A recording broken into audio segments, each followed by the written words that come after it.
Hello and welcome to our podcast named Detours. This podcast embraces the unexpected twists and turns that shapes the journeys of our lives that God sends us down. I'm your host and fellow traveler, Mike. I'm here with my beautiful wife, Deb, and we invite you to join us on this exploration of uncharted territories we encounter along the way. So without further ado, let's dive into this episode. Hello, Detours family. Welcome to another episode. I am here as always with my beautiful wife, Deb. Hi, guys. And we are joined again this episode with our dear friend Ricki from our church, Calvary Chapel Surfside. Hi, guys. Thank you for coming back. You came back for round two. We had a good time in the last episode. You told us the amazing story of you and your biological father and how you guys got connected. And as we started talking, we just realized there's so much more to your story. And a few episodes ago, we were focusing on the story of the prodigal. We call it the prodigal sons, the older and the younger. And you've got some interesting stories with your kids. If anyone can give hope, because, man, being the parent of a prodigal, you can go through so many emotions like frustration and desperation and hopelessness. And, oh, my gosh, Deb, you would know more than I. Anger sometimes. Sadness, joy. There are moments of joy where you're like, I see a little glimmer of hope. I see a little, movement in the faith arena. But overall, it's been challenging, and your story is so much more challenging, and that's why it gives me so much more hope. As we were saying before we even started recording, if you have hope, then I can have hope. Yeah, so where do we even begin with your story? I guess it was maybe with your first husband? I think that's a good place to start. My first husband was very violent and very abusive, and my children had to witness that. And I remember my son telling me, Mom, I was just too young to protect you. And I've had the SWAT team out at my house a few times. I often thought that he would take me hostage and that he would kill the children and me and then himself, because he was just on drugs and so jealous that he knew that I was in the process of divorcing him, and he just wasn't willing to let go. Scary. And what was the age range of your kids at that time? My youngest son was 2, and I have 6 children, and my oldest at that time would probably have been 12, maybe. So definitely a turbulent time in life to be witnessing something like that. So they were introduced to violence very young. And that's just the end of it, right? So the 12-year-old had been witnessing it for years? Yes, I was married to him for 11 years. Okay, so the 12-year-old, basically, that's all he knew. Mm-hmm. Interesting. So you feel like that definitely has played a part in your kids, since that divorce and just kind of the path that they went down? I do. When you're little like that and you want to help your mom, and you're just too little to do anything to help her, I think it affects you somehow. And for them, I think it drove them to be angry and to become strong, where no one could ever do that to me again or hurt them. Yeah, I'm sure. Yeah. Was Jesus in the equation at all for you at that point in your life? I was kind of going to church. It was really hard to be in church with everything that was going on. My first husband used to go to church with me, but he wasn't a believer. And the abuse that we endured as a family, sometimes we just stood away, and then we would move often back and forth to California. And I would always try to find another church to go to. But then when I finally made up my mind I was going to divorce him, I was able to find a good church and stay in it. So would you say that the kids had some foundation of God young, or was going to church almost like an escape from dad and the violence at home? Or what would you say their foundation was? They had a good foundation in the church when they were younger. My youngest, actually, it was my fourth oldest. When he was in kindergarten, he wouldn't want to eat unless he prayed over his food. And I remember the teacher telling me that he's not allowed to do that. I was like, I'm not telling him that, are you? And so he always believed in prayer. They've always believed in the Lord, and they love him.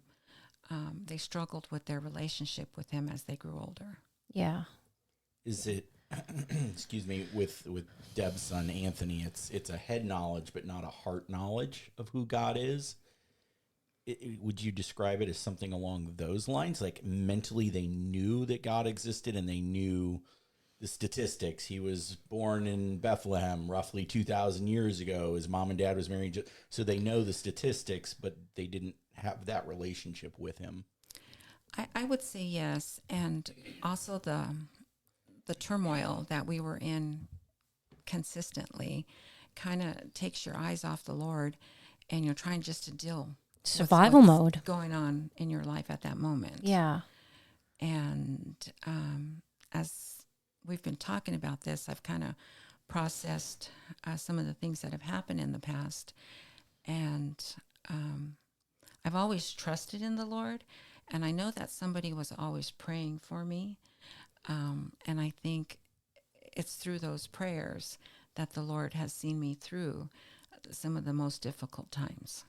Yeah, I'm sure you were covered in prayer even by your biological father, even though you didn't know him from our last episode, audience. So that's a cool story. But yeah, that you had a covering of prayer. And just think, all those years, this person didn't know you were out there, but knew that there was a child that needed prayer, or he was covering his whole family in prayer, and you included that family. So the Lord knew I was his daughter, and the prayers that went out for his daughter covered me as well. And I think back at some of the dangers that I have put myself in or just came upon me. The Lord's seen me through it. And of course, I didn't find out till 60 years later that I had him praying for me. incredible. But, God is good and everything. And we're on his time, and I'm okay with that. Yeah. And now looking back, were there any signs that your kids were struggling because they were witnessing so much violence in the home, so on and so forth? What red flags were you witnessing as a mom? Just kind of a rebellious nature, They were really good kids until they grew into their teens. And I want to even say late teenagers. They got away from me. They got involved in drugs.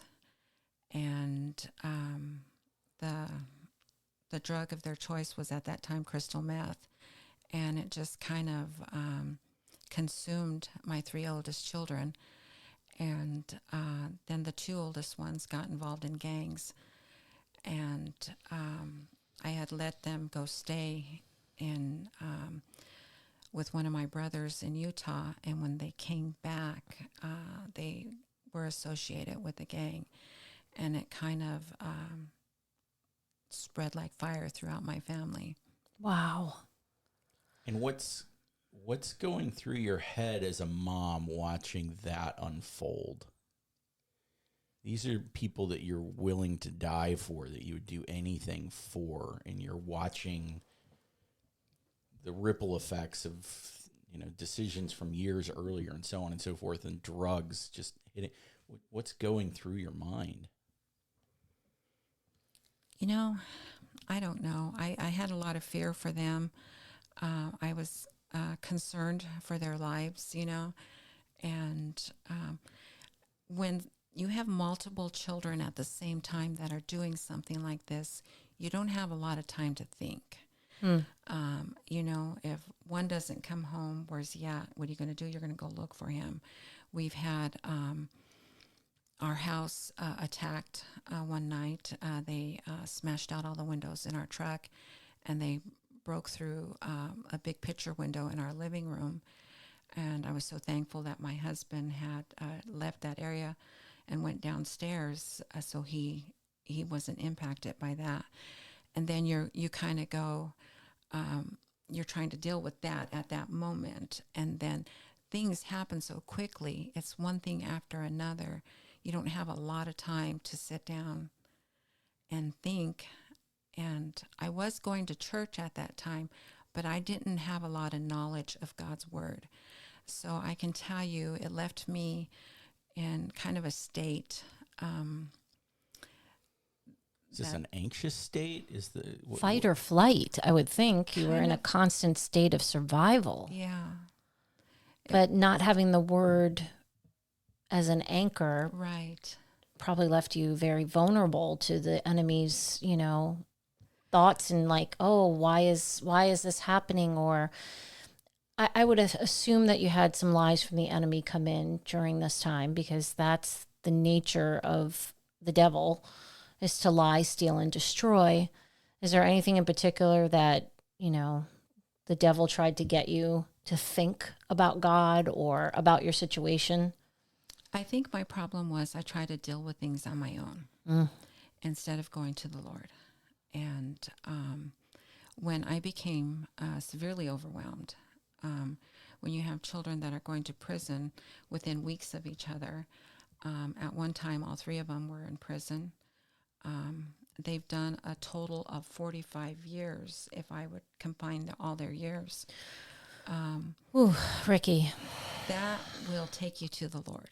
And it did. And that's where I went. And I was going to a church that was a good church, and it kind of kept me out of trouble, but it didn't really teach me anything. And I had come back from a mission trip to Uganda, and the Lord moved me to a Rocky Mountain Calvary Church in Colorado Springs. And this was a teaching church. And I fell in love with the way the Bible was taught and presented, book by book, verse by verse. And you actually have your Bible in front of you. And I began to sign up for classes so I could learn, so I could have that knowledge. Because you need that knowledge when you're fighting the enemy. You need to know how to pray. You need to know how to defend yourself. You need to know God's promises. And the Lord began to grow me in that. Yeah, it's sharper than a two-edged sword for a reason. Yes, it is. That description's given. So that's got to be pretty compelling for you to learn God's promises. Was there any promises in, your learning process that you clung to for dear life? Like, okay, you said this, God, this is your promise. I just clung to his word, and I clung to him. So I believe in him, and I believe that he's by my side, and I believe that he'll never leave me. And through the moments, and there were a lot, of fear, maybe some anxiety, I had a son once. He was at a party, and he was drinking, and he got in a fight, and he left because he didn't want to continue to fight. He had enough sense to leave, but he left, and it was below zero outside. Oh. And he called, and he said, "Hey, Mom, I'm leaving. Can you come and get me? I'm at the Walgreens where Tasha and I got arrested." I'm like, okay, like I know where that's at. So his friend, and we jump in the car in the middle of the night. We're driving down there, and I was kind of anxious to get there and find him. So we were driving to all the Walgreens. His friend took one part of town, and I took another. And when we had found him, he had been sleeping in front of a dumpster, and hypothermia was probably setting in because it was below zero. He didn't have a coat on. And then, I'm relieved to find him. I'm kind of angry because, why do you do stuff like this, But then I thank the Lord that he led us to him and took him home and was able to get him warmed up and get him a good night's sleep. So I think you go through a number of emotions, you know, and but most of all, you're just thankful to the Lord for leading you and guiding you.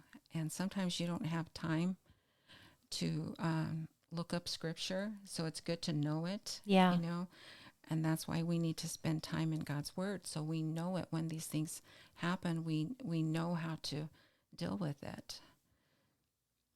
Yeah. Yeah, It's like an anchor for your soul, you know. Yeah.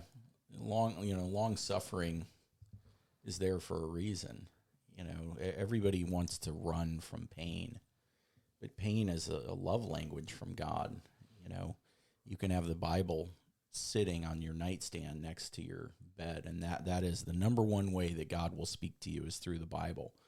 But if it's sitting there on your nightstand and you're never opening it, God can't speak to you through that. So he'll use other things like pain, and you can't run from pain. And so, I mean, It's like a megaphone. it is. It's probably the loudest way you know that God speaks, in a sense, because a lot of times it's in a whisper or it's in his word.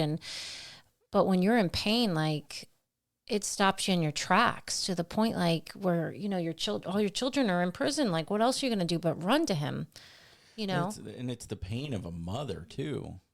It's different than the pain of, you know, honestly, anything else. The pain of a mother suffering over her child has just got to be a different level of pain. I mean, I can't relate to it because I don't have kids. But, I mean, how does all of that, and just the way that you have to dig into God, how is that change? What has he revealed to you about himself? That's a great question. You're burying yourself and you're hanging on to his promises. What is he telling you? What is he showing you? He's showing me his love. So he never left me alone. One, I had my father praying for me, which I didn't know about, but he gave me some friends. Mm-hmm. In 2010, I went to Uganda on a mission trip. God gave me 3 friends. And it's through these 3 friends I was comforted in asking for prayer for sometimes things that might shock someone else didn't shock them. And because I could be totally honest with them, and their love for me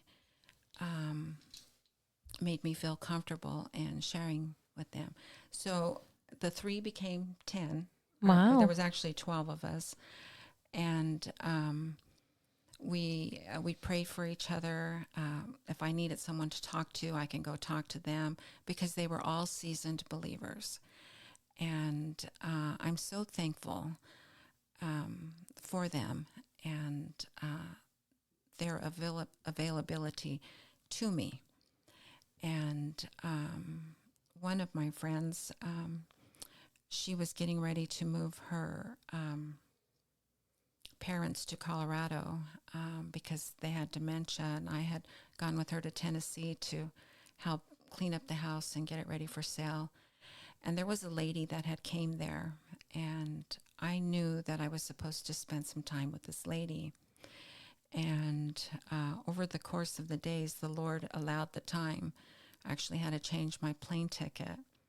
And she ran a homeless shelter for women. And she was just talking, and then all of a sudden she directs her conversation right at me and started telling me that if she said, you love your kids so much that it's going to be their demise if you don't stop it. Wow. And I tell you, that'll wake you up. And I knew that I was enabling my kids, and I didn't realize that I was hurting them. And so I had prayed with a few of the women that were with me, and I thought, when I go home, I'm going to make some changes. And I did. I stopped a lot of things. And one thing I will share with you that I regret about when my kids went to jail, The first time they went to jail, I bonded them out. And it seemed like I was continually bond them out, because if you bond one out, then you got to bond the other one out, right? The bonds start out at $300, and they go up to $20,000. Wow. And you become pretty good friends with the bondsman. And I think that was a mistake. I think had I left him in there the very first time and let him deal with whatever it was they had gotten in trouble for, maybe things would turn out to be a little bit different. But I also believe, too, that God allowed them the life that they led because they have a great testimony. And I believe in my heart that the Lord is going to bring them to himself, and that they will serve the Lord and share their testimony, because their testimony is powerful and it can help other people. And if they can get involved in something that is helping these younger kids before they get involved into drugs, into the gang lifestyle, because a lot of people don't know what it's really truly means to be a gang member. And once you're a gang member, it's not that easy to get out, because they will turn on you. And yeah, they do have an incredible testimony. And I want to just say, I really commend you for being able to say, I enabled my kids. I made that mistake, because somebody in the audience needs to hear that. And enabling can be very dangerous, because you feel like you're doing the right thing. These are my kids. I'm bailing them out of jail. This is what I do. I'm loving. But in essence, it takes the role of God. And God wants us to have consequences for our choices, because that's how we learn. And that's what he does for us as, children. He's a very good father. And we need to feel the brunt of our choices. And so there are a lot of people who have dysfunctional alcoholic or drug addict families that can't admit that they've enabled. And I don't think you can grow in a family and get the healing you need unless somebody steps up and says, I'm an addict, I'm an enabler. And I commend you so immensely for that, because that takes courage to say, I didn't do this right, and I want to do it better. It took some time to learn that. And one of my friends just told me, she says, you got to quit being their Jesus. Oh, wow. And when you hear that, you need friends like that. Yeah. Those are the people that change your life. Well, you had a similar situation with a gentleman at Calvary. I did. Share that. That was a good story. I was struggling with my son, and I found right around that teenage, like 17, just a flip of the switch. It was like a different kid.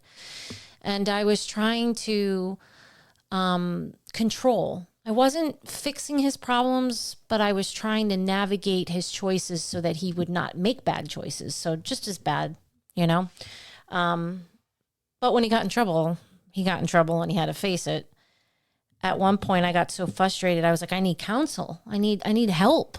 Somebody's got to help me. And I went into his office, and I very passionately discussed how disappointed I was on how things were going, and I'm sad, and what am I missing, and how do I not understand this, and how can I pray? And he just looked at me and he goes, your kid's your idol.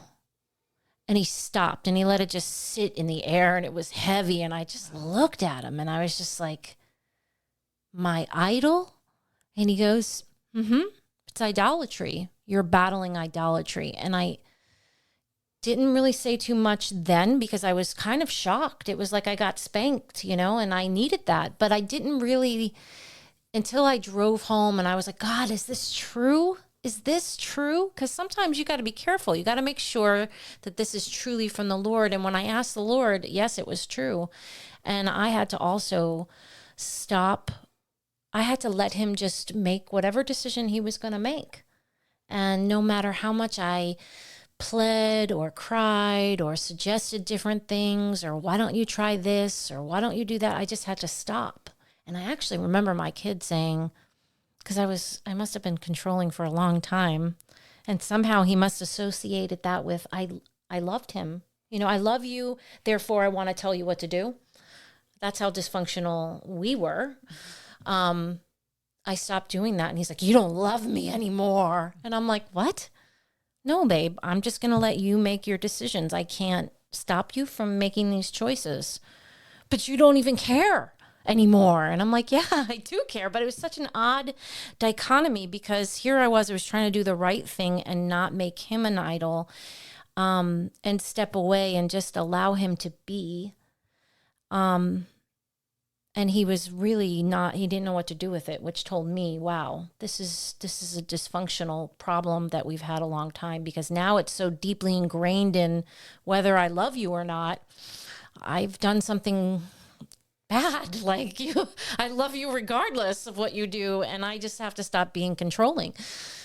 And it eventually kicked in like, oh, this is probably a good thing. I should probably be grateful mom's not telling me what to do.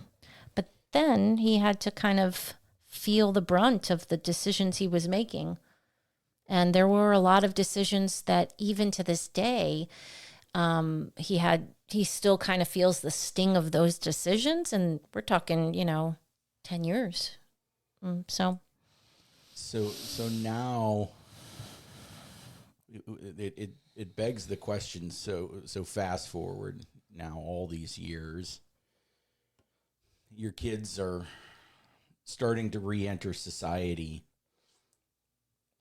My question is around the church. How has the church responded? Has it been positive? Has it been negative?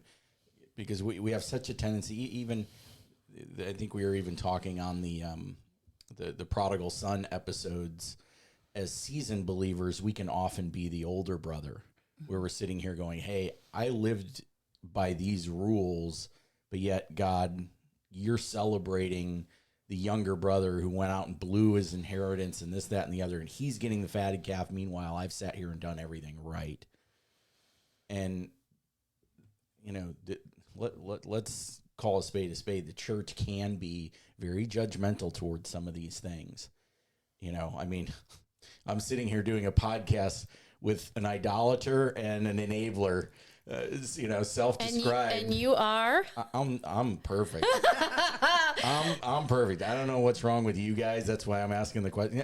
But the church can absolutely create church wounds. They call it that for a reason. How has the church responded to? You have one child that does come to church with you regularly.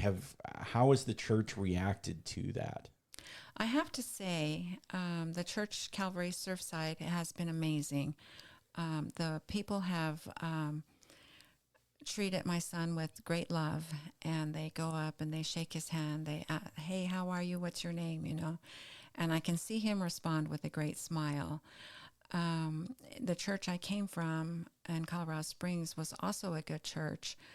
But then sometimes there's a handful of people that maybe think that I'm contagious, that if you hang out with me, your child's going to go to prison, That's terrible. We did lock all of our doors here except the podcast room when you rang the doorbell, Ricki. Wink, wink. Yes. Or, they could think, oh, what did you do? You must have been a bad mother. Maybe it's because you divorced your husband, without bothering to look into my past and really know why I divorced my husband. He was abusive, and he was a womanizer.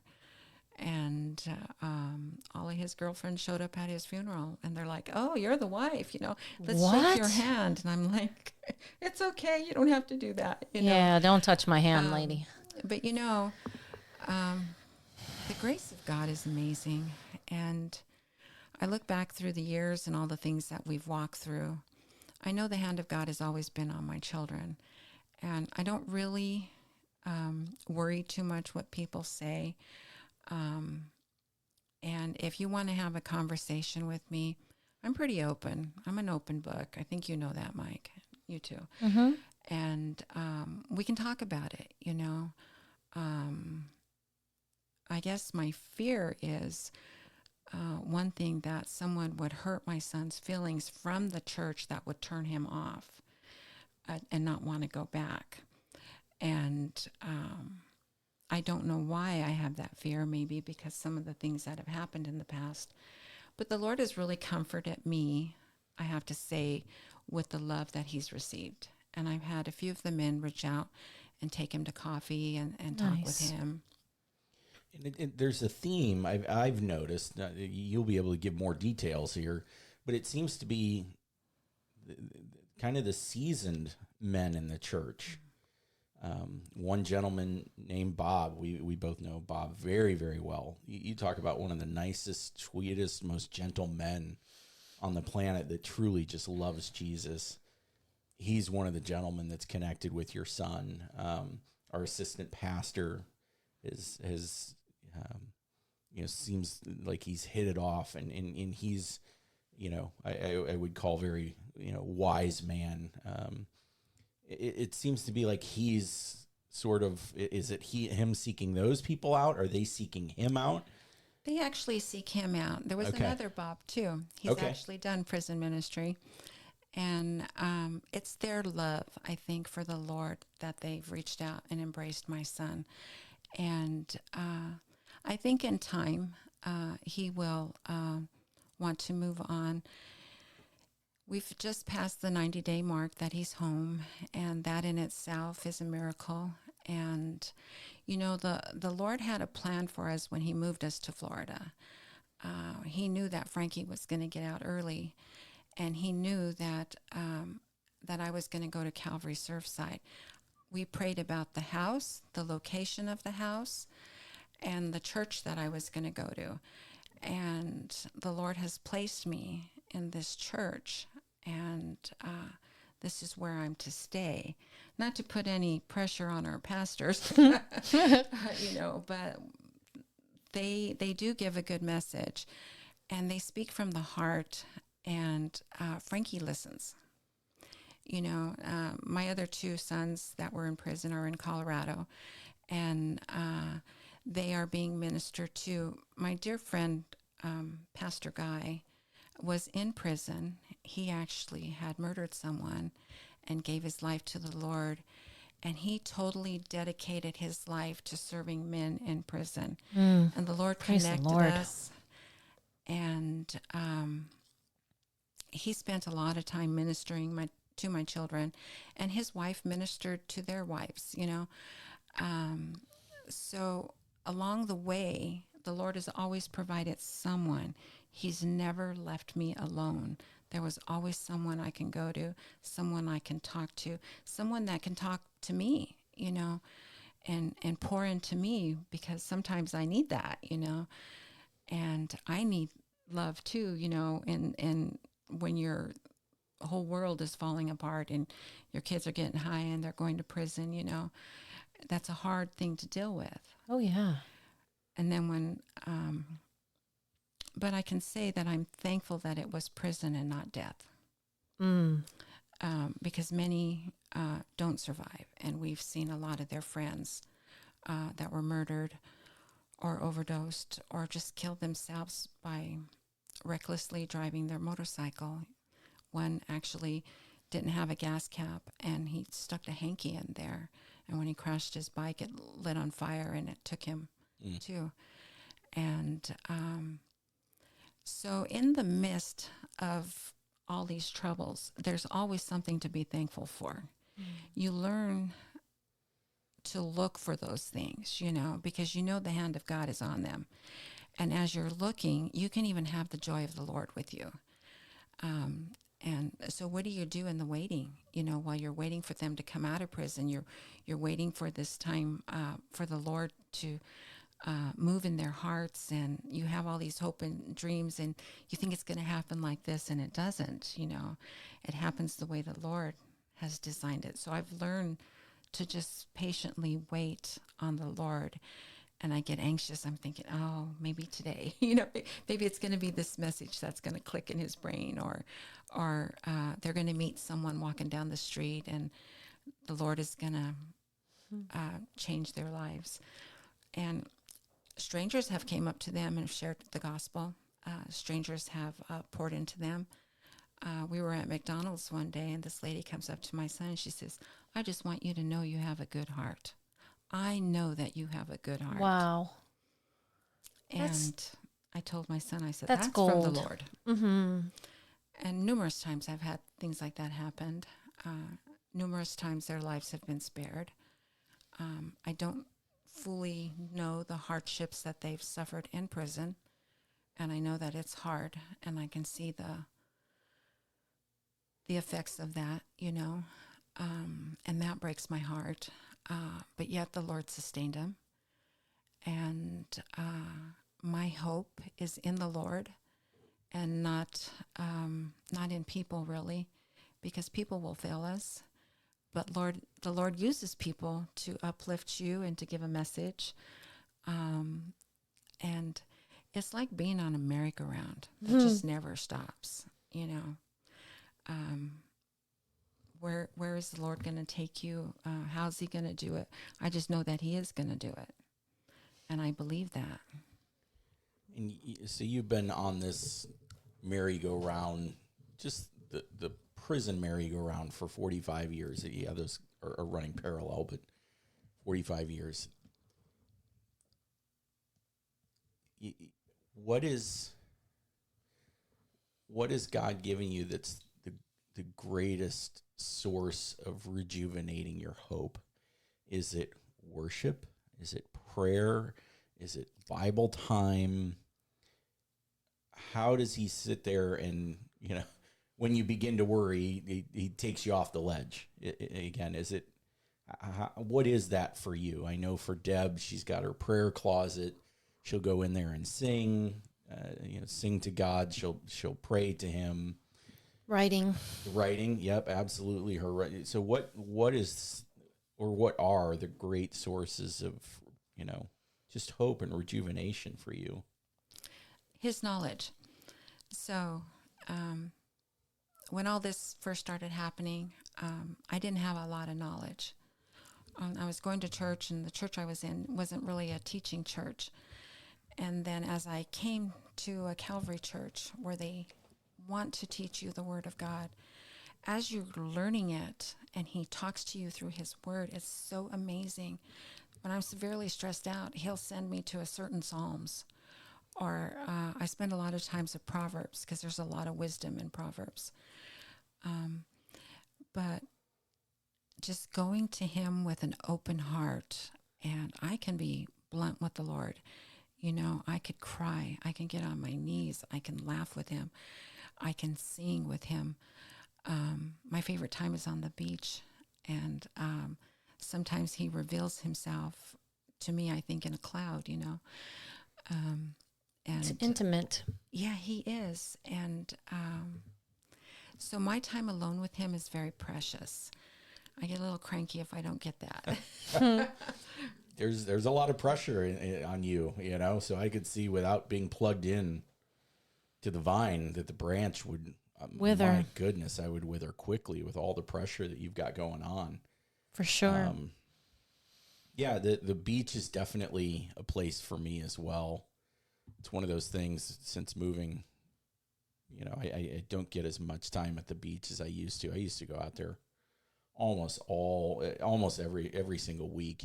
Yeah. And just sit and pray and meditate and so on and so forth. And you mentioned Proverbs and wisdom. I'm studying Proverbs right now. Mm-hmm. And Billy Graham would read Psalms, Proverbs, and the 4 Gospels every single month. Can you imagine? Every single month. All of them. Like, I'm Psalms, trying to... Proverbs, and the 4 Gospels every month for 25 years. Billy Graham. Wow. And that's in addition to his regular studies. That's his it's like when you're learning piano, that was his scale. That's your most basic training in a piano is learning your scales. For Billy Graham, his scale was Psalms, Proverbs, and the Gospels every single month. That's amazing. I do love to read a Psalms and a Proverbs of the day, and I like to listen to the Gospels. If I'm walking or cleaning house, you just put the Gospel on, Mm-hmm. and it really ministers to you. And it never gets old. It seems like there's always something. You could read the same verse, for 10 years, and then on year 11, you read that same verse, and it's like God is speaking directly into your life at that moment, and it's exactly what you needed to hear. And you're like, wow, that is intimacy beyond intimacy, is the coming alive of Scripture when you absolutely need it most. And it does feel like he is directly speaking to you through his word, and it is something so personal. And then a lot of times, I don't know if you get this, I'm sure you probably have a similar experience, and God will give you a verse, and it jumps off the page, and it feels so much a part of exactly where you're at. And then within 2 to 3 days, there's like 2 or 3 confirmations. Like there's a song, there's a person that says something, or somebody prays something specific that God showed you, and you're like, okay, I get it. I don't know if you ever get that, but that seems to be how God speaks to me. I do. And he's very specific sometimes, and other times it's kind of general. And other times it's just being in the Word. If you're faithful and you stay in the Word, there's always something for you. Mm-hmm. And I don't have just one verse; I have many. And it's sometimes I'm not in a situation too long or just for a season, and the Lord will speak to me something for that particular time.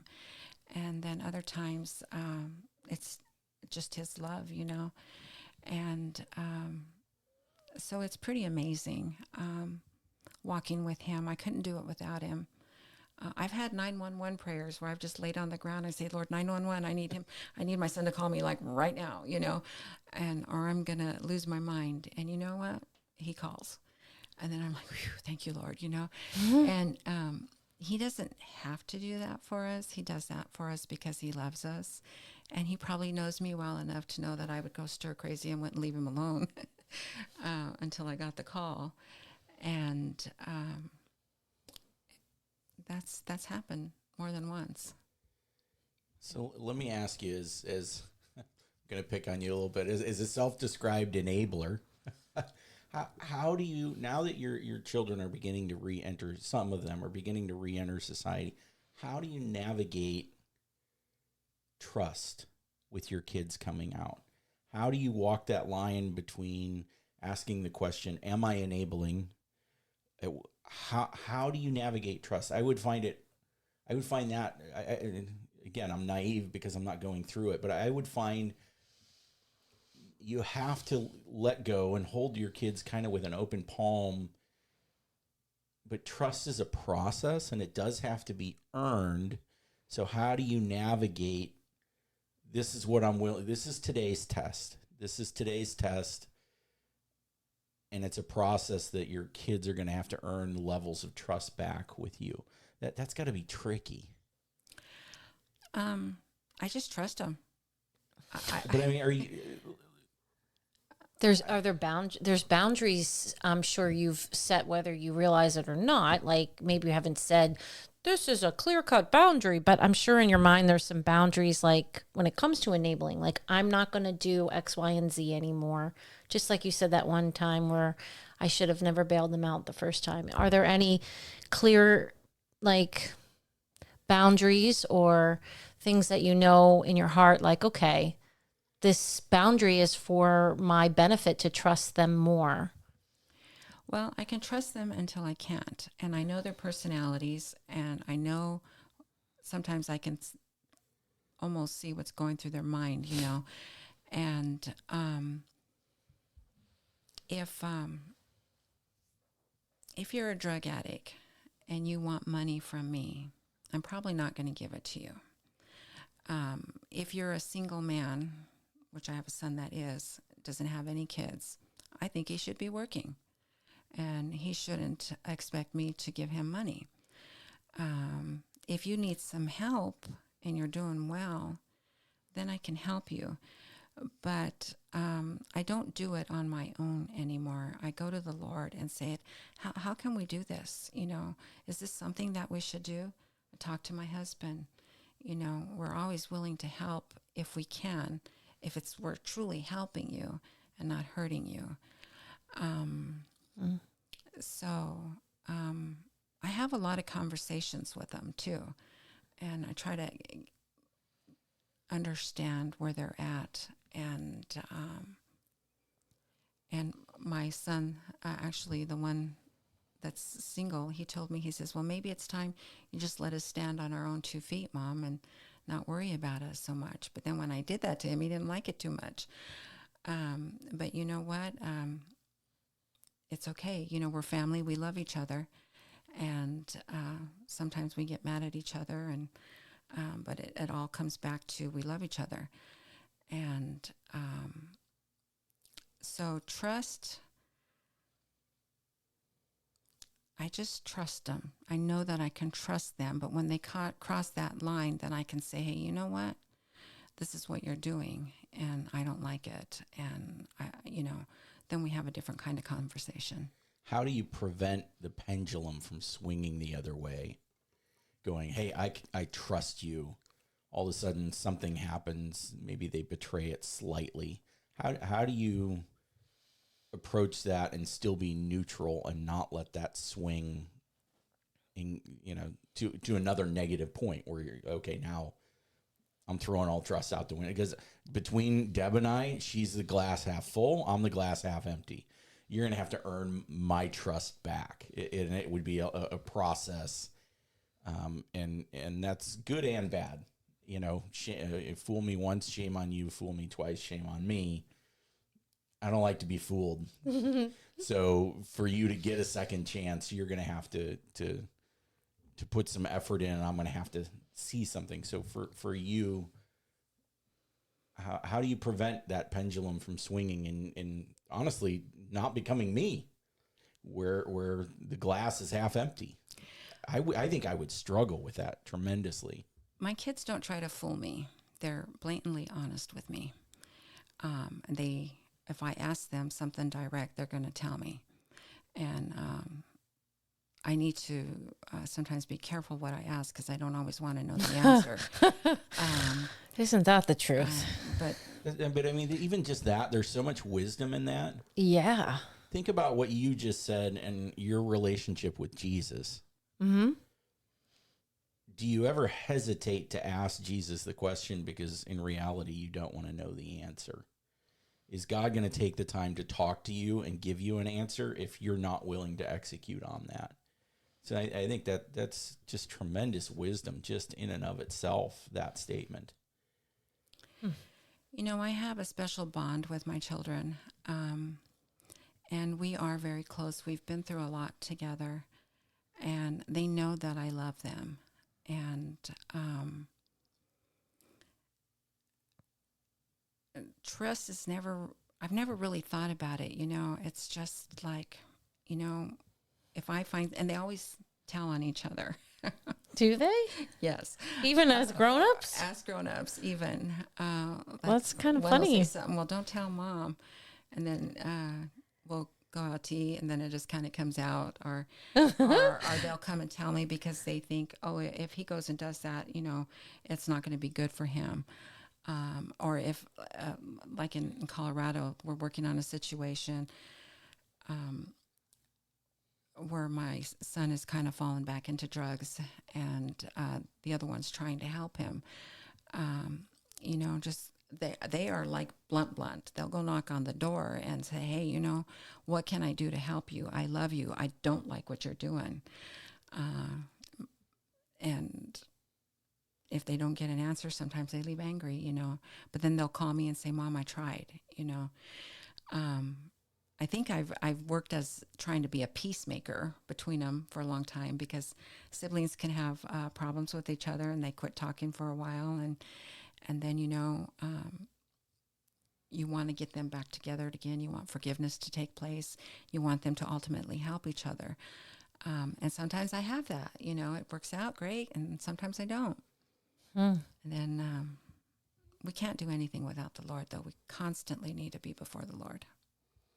So what advice, besides being constantly in front of the Lord, and I think that is just wisdom in any situation, right? If you're considering moving jobs or moving from Colorado to Florida, I think that's universal, just tremendous wisdom. But what other advice would you give to parents that are in a similar situation to you? Because your situation probably had some pretty bleak moments, some pretty dark moments. So if there's a listener out there that's in the darkest of nights, what do you say to them?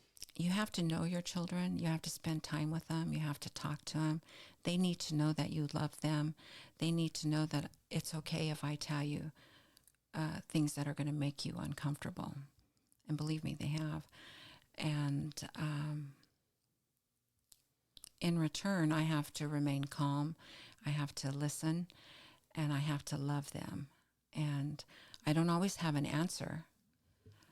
I can say, let me think about that. Let me ask someone for some advice. Let's go talk to my husband and see what he has to say about this. We kind of do it as a family, which sometimes when you do things as a family can kind of pull you away and get you into bad things. And I think that's how they got started on drugs. One got started and kind of brought it into the family. But now good things are happening. The Lord is moving in their life, and they're sharing that. And maybe in a rough kind of way, but it's happening. And I had a brother that I was upset with, and my son came and told me, he says, "Mom, you need to forgive him. You need to be able to be around them and talk to them." And I really didn't want to. When my mother had passed away, they chose not to tell me, and my feelings were hurt. And I thought, why wouldn't you tell me? Why did you feel like I didn't need to know that? And I don't know what their reasons were for that, but I didn't think that I liked them very much at that time.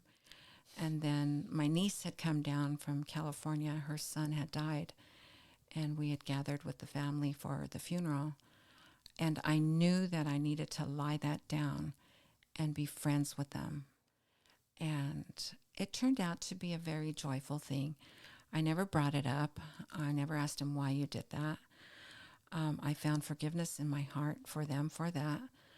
And I just let it go and enjoyed seeing them. Now, I don't go around them a whole lot. But if I'm happen to be where they are, we're going to have a good time. We're going to love each other, and we're not going to let those things weigh us down. That's remarkable.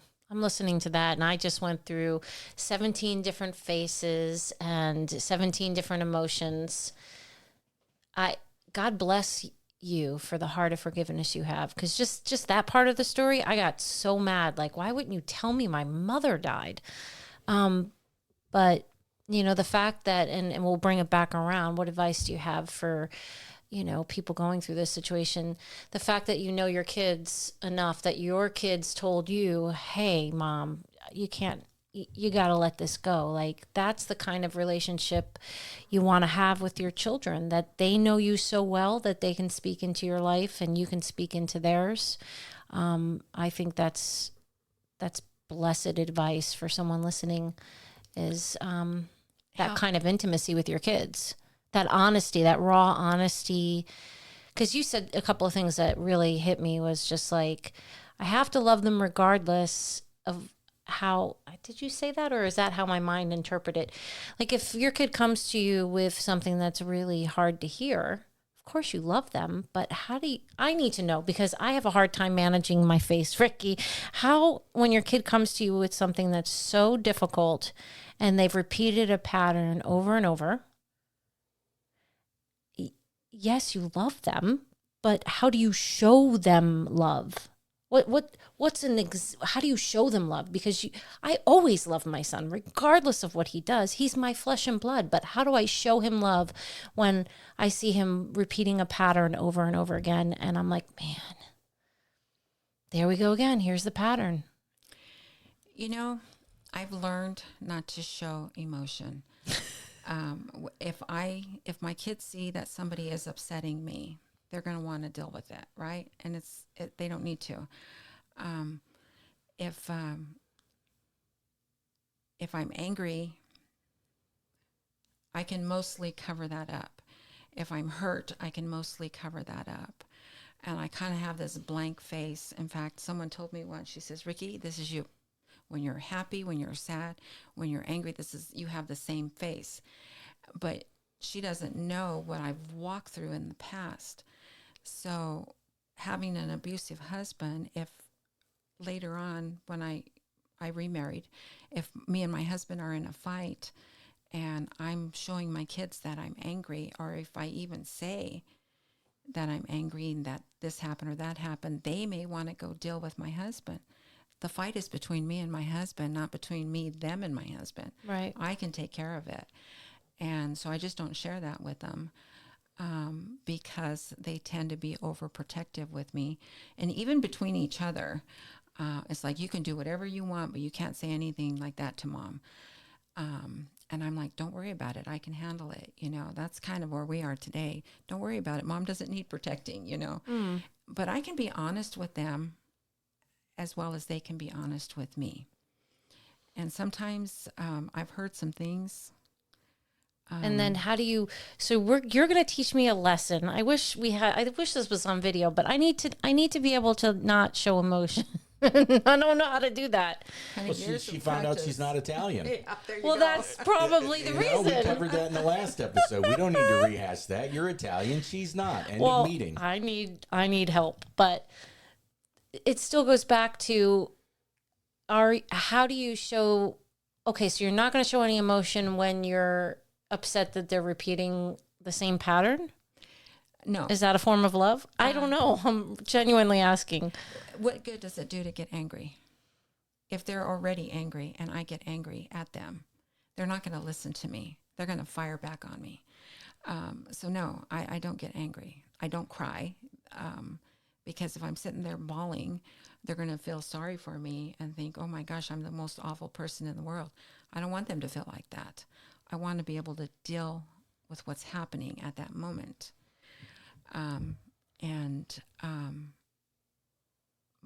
My oldest son, he was going through a divorce, and his wife wanted to have him killed. She set up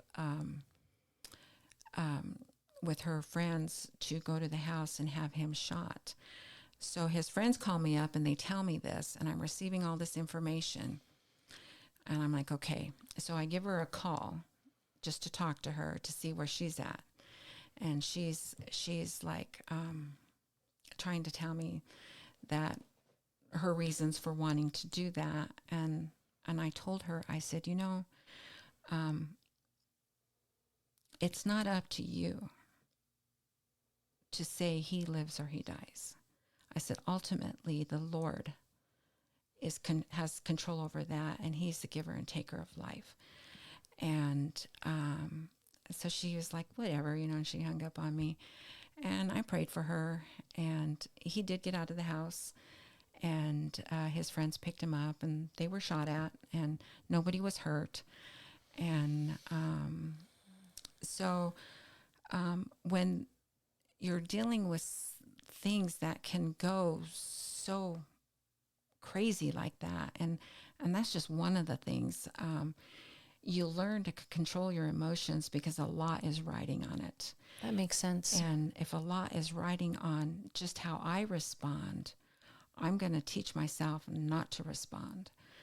And sometimes I'll just go in the bathroom and just take a dish towel and cry into it, you know. And I've done that many times because sometimes you need to, I think it's good to cry. Oh, know? So do I. I mean, don't you Very think therapeutic. Yeah. She cries at Publix commercials. It's They awful. are so sad. Those Publix commercials, really. Especially around Thanksgiving when they start getting all the family elements involved. Oh my gosh.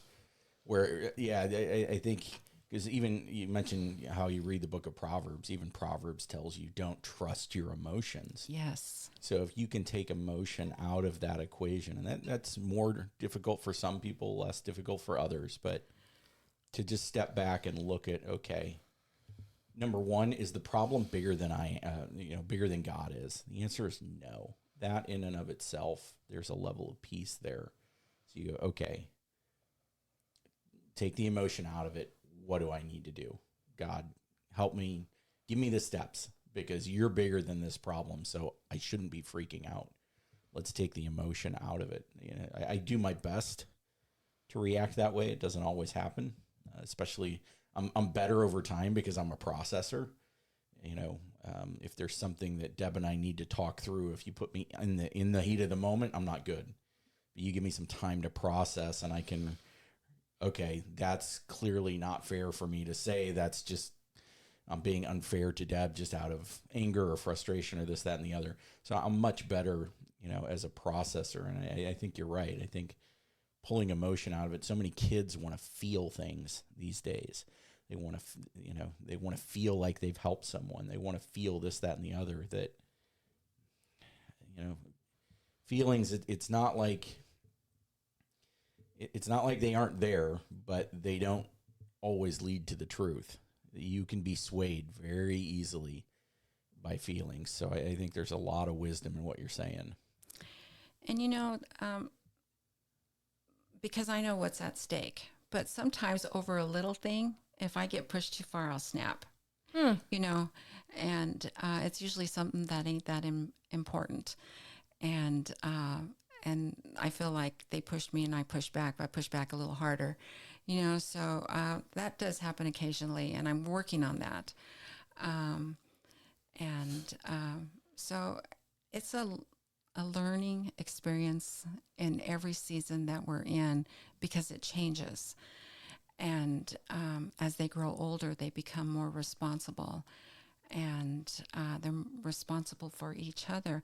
And I can see God in their lives.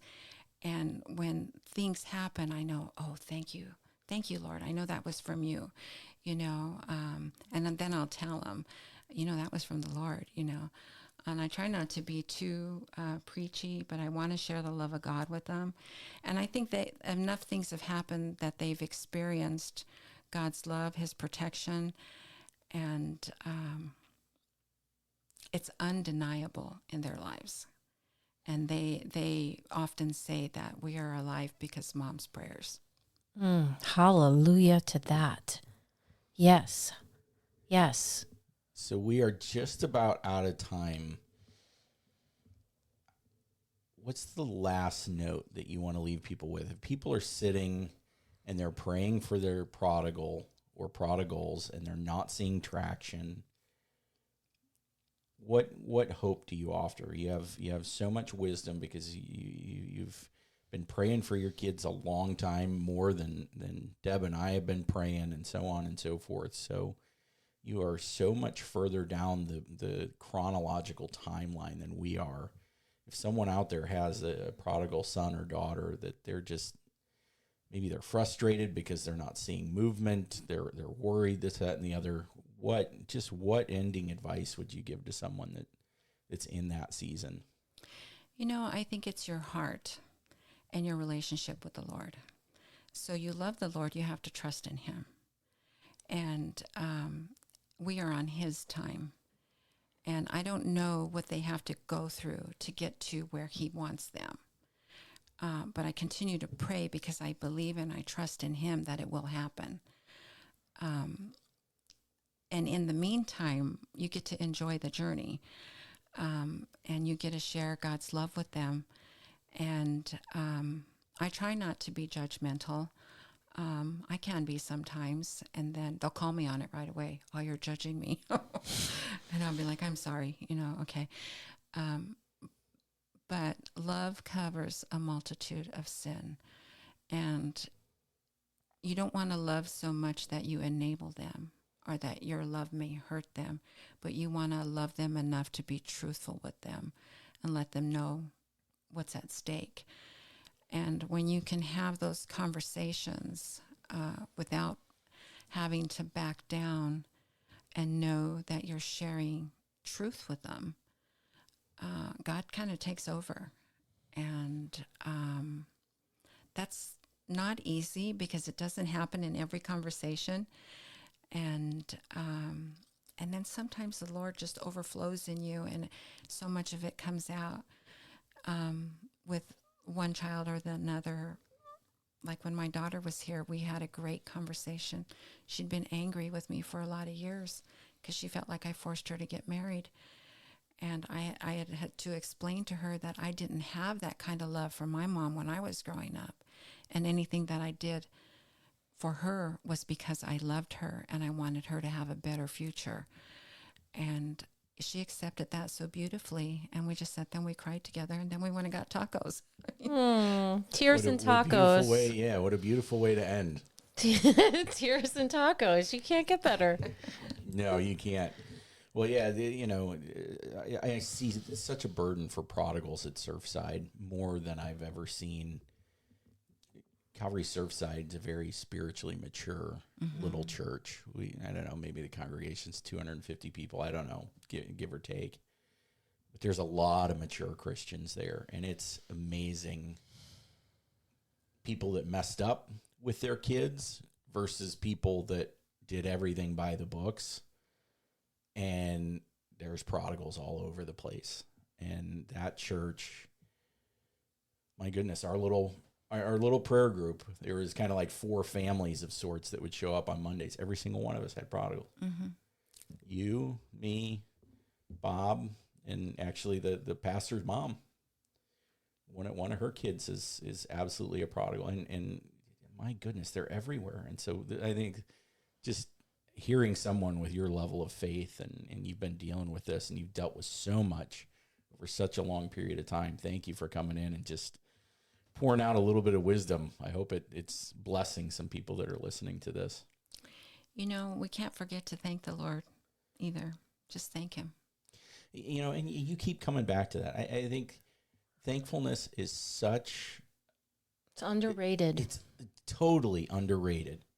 I think that's one of the keys too, of just in the waiting, when God's not moving, at least you don't see God moving on the faith realm of the child that you're praying for. Just be thankful. Just be thankful that kid is alive, and God's not done with them yet. I told the Lord one time, I said, Lord, I have prayed every prayer that I can possibly think of. And now I just need to thank you. I thank you for my son. I thank you for what you're doing in his life. And I begin to list things that I can thank the Lord for in my children's lives, because there's a lot to be thankful for. And when you're looking at the good things that God has blessed you with, you don't so much see the bad. And you think, we don't control anything. I learned that on this last trip from Colorado. I have no control of anything. God controls everything. And he softens our kids' heart unto himself. And I want to thank him for that. I want to thank him for doing that. I want to thank him for loving them and for moving in their lives. I may not see it. I pray that I'll see it before I go home to be with him. But I know he's doing it. Yeah. The only thing you can control is how you react. Yeah. When God controls and he pushes in one direction or the other, the only thing you have control of is how you're going to react to that. That's the truth. So, well, thank you so much for coming and being a guest on our show again. Yeah, we really appreciate your honesty, your vulnerability, your willingness to share hard things. We're so grateful for you. Thank you. Well, thank you for having me. And I appreciate it. And this is a tough topic, but if you're a Christian, it's relevant. If you don't have a prodigal, you know somebody that has a prodigal and they need their prayers. Yeah. So, thank you for all the wisdom so much for coming in. But as always, my love, so much fun doing the podcast with you, Ricki. We would love to have you back again soon. Always welcome to come back. But for now, thank you guys for tuning in another Prodigal episode. And guys, thank you so much. We'll see you next time. Absolutely. Thanks, guys. Thank you.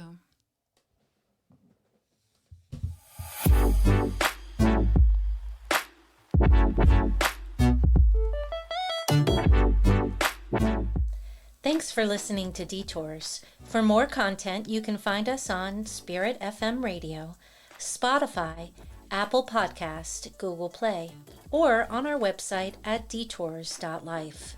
To view my writings or to contact me for public speaking engagements, visit my website at debmarsalisi.com.